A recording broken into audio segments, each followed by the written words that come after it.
सदगुरु कबीर ने कहा है कि चली जात देखी एक नारी।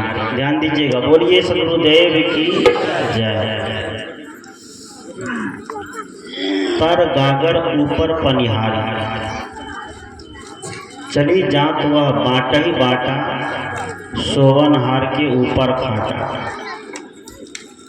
जाड़न मरे सफेदी सौरी, खसम न चिन्हे घरणी भई बौरी। सांझ सकार दियाले बारे, खसमई छाड़ संबरे लगवारे। वाही के रस निज दिन रांची, पियास बात कहे नहीं साची। सोवत छाड़ चली पी अपना, ई दुख अवदो कहे के ही सना। अपनी जान उघारी की अपनी कही न जाए, की चित जानो आपना की मेरो जन गया। सदगुरु कबीर का यह एक पद है, रमैनी है बीजक के अंदर। सदगुरु इसमें कहते हैं कि चली जात देखी एक नारी, एक नारी को जाते हुए देखा। ध्यान दीजिएगा, उलटवासी में है। जहाँ तक हो सके मैं इसको बिल्कुल सरल बनाने का प्रयास करूँगा, आप लोग समझने का प्रयास करिएगा। कबीरदेव कहते हैं कि मैंने एक नारी को, एक स्त्री को, एक महिला को जाते हुए देखा। वो महिला क्या करने जा रही थी? पानी भरने के लिए जा रही थी। तो पानी भरने का साधन क्या सब है? घड़ा होना चाहिए और कुआं होना चाहिए। अब तो कुआं नहीं है, चापाकल है, नल है। लेकिन पानी भरने के लिए लोटा या घड़ा तो चाहिए, बाल्टी चाहिए ना। लेकिन कबीर साहब कहते हैं कि मैंने देखा कि जो महिला, जो नारी पानी भरने के लिए जा रही थी, उसका जाने का सिस्टम गड़बड़ था, गलत था। जैसे कोई व्यक्ति गाड़ी पर बैठ जाए, स्टीयरिंग पकड़ ले और रोड पर चले तो स्टीयरिंग को जहाँ तहाँ चारों तरफ घुमाते रहेंगे तो पहुँच जाएंगे जलालगढ़, अररिया पहुँच पाएंगे? नहीं पहुँच पाएंगे। घर से निकलते ही कहाँ गड्ढा में रहेगा ना। स्टीयरिंग घुमाने का समय होता है, और जहाँ तहाँ स्टीयरिंग घुमा देंगे तो हमारा दिमाग घूम जाएगा, हमारा ब्रेन घूम जाएगा, घूमेगा ना बाबा। तो उसी तरह वह नारी पानी भरने के लिए तो जा रही थी, लेकिन तरीका गलत था। कैसा तरीका था? तर गागर ऊपर पनिहारी। पानी भरने का जो लोटा था, बाल्टी थी, जो घड़ा था, वह घड़ा कहाँ था? नीचे था। और पानी भरने वाली जो महिला थी उस घड़ा के ऊपर बैठी हुई थी। तो पानी कभी भराएगा? भरा सकता है? जो पानी भरने वाली पनिहारिन होगी उसको समझदार कहा जाएगा कि ना समझ? क्या कहा जाएगा? अब ये लोग सोच रहे हैं कि हम लोगों की तरफ बात आ गई तो बड़ा बोलने में शर्म लग रहा है। नहीं बोले ना समझ, ना समझ कहा जाएगा ना। और काम अल्टर होने लग जाए, काम सही नहीं हो, काम करने का तरीका अगर गलत हो जाए तो काम करने वाले व्यक्ति को समझदार नहीं क्या कहा जाएगा? ना समझ कहा जाएगा। सदगुरु कबीर कहते हैं कि दुनिया में मैंने देखा कि सब तो नासमझ ही है, समझदार यहाँ कोई नहीं मिलता है। इसलिए कबीर साहब के बारे में कहते हैं कि दिन के 12 बजे दिन में लालटेन लेकर के घूमते थे समझदार व्यक्ति खोजने के लिए। कैसा व्यक्ति? समझदार। अगर रात में लालटेन जला के घूमे तो काम बनता है कि चलिए अंधेरी रात है इसलिए क्या लेके घूम रहे हैं? लालटेन लेके घूम रहे हैं, टॉर्च लेके घूम रहे हैं, इमरजेंसी लाइट लेके घूम रहे हैं। लेकिन कबीर साहब दिन के 12 बजे लालटेन लेकर के गांव-गांव में घूमते थे। तो कुछ समझदार लोग सब मिल गया, जिसको समझदार कहा जाए, जो अपने आप को बहुत समझदार, अपने आप को ओवर काबिल समझता है। वह लोग जब देखे कबीर साहब को कि दिन में वो अभी लालटेन जला करके, वो अभी 12 बजे दिन में इतना एकदम सूर्य एकदम सीधा में है, इतनी रोशनी, इतना प्रकाश है, फिर लालटेन जला के घूम रहे हैं, क्या बात है, क्या कारण है? वो काबिल लोगों ने कबीर साहब से पूछा कि बाबा आप ऐसा क्यों करते हैं, आपको दिन में भी दिखाई नहीं देता है? कहा कि नहीं दिखाई देता। कहा क्यों?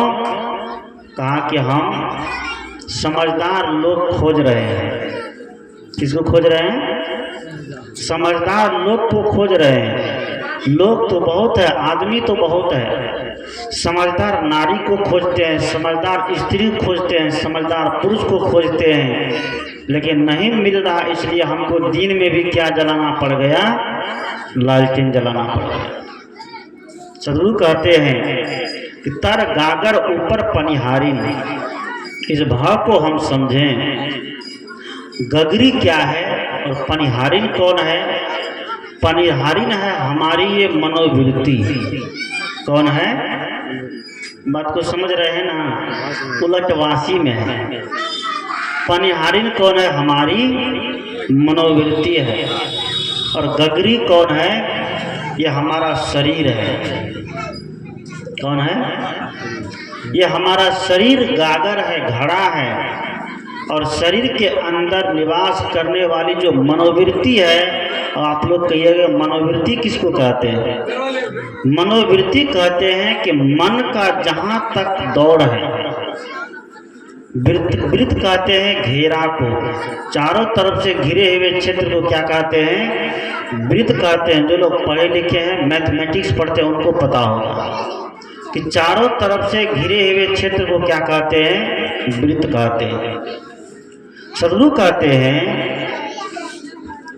कि मनोवृत्ति जो है, वृत्ति उसके अंदर जो जगह होती है उसको वृत्त कहते हैं। ये मन की जहाँ जहाँ तक वृत्ति है, मन जहाँ जहाँ तक जाता है, मन जिस जिस पदार्थ को देखा है, जिस जिस प्राणी को देखा है, वहाँ तक अब मन की दौड़ बन गई है, बन जाती है ना। सदगुरु कहते हैं कि मैंने दुनिया के लोगों को देखा, क्या कि तर गागर ऊपर पनिहारी। ये शरीर रूपी गगरी तो धरती पर ही है, लेकिन मन कहाँ कहाँ दौड़ता है? दौड़ता है ना। इसलिए कबीर साहब ने उलटवासी का प्रयोग किया। कितना सुंदर है जब समझना समझा जाए तब, और जब तक नहीं समझा जाए तब लोग कह देते हैं कि कबीर साहब का प्रवचन, कबीरपंथी लोगों का प्रवचन क्या होता नहीं होता कोई समझ में नहीं आती। इसलिए नहीं आती है कि हम समझने का प्रयास नहीं करते हैं। सदगुरु कहते हैं कि तर गागर ऊपर पनिहारी। ये शरीर तो नीचे है, तर में ही है, लेकिन मन पनिहारिन जो है, मन रूपी नारी जो है, मन रूपी महिला जो है, पानी भरने के लिए तो गई, लेकिन क्या कर ली? गड़बड़ सड़बड़ कर दी। तरीका सही नहीं बनाया, तरीका सही नहीं अपनाया। तो तरीका जब तक सही नहीं अपनाया जाएगा तो पानी नहीं भर सकते हैं। ये मन जो है दुनिया में रस लेने लग गया, शांति रूपी पानी लेने के लिए तो गई, सत्संग में बैठने के लिए तो गया ये मन, लेकिन मन सत्संग की बातों को ग्रहण करने का प्रयास नहीं किया। आज सत्संग खूब होता है, सत्संग का मंच खूब लगता है, सही है या गलत है? लगता है ना। हमारे हिंदुस्तान में आए दिन कोई ऐसा दिन नहीं होगा कि जिस दिन सत्संग नहीं हो, भजन नहीं हो, कथा और कीर्तन नहीं हो। कोई ऐसा दिन है?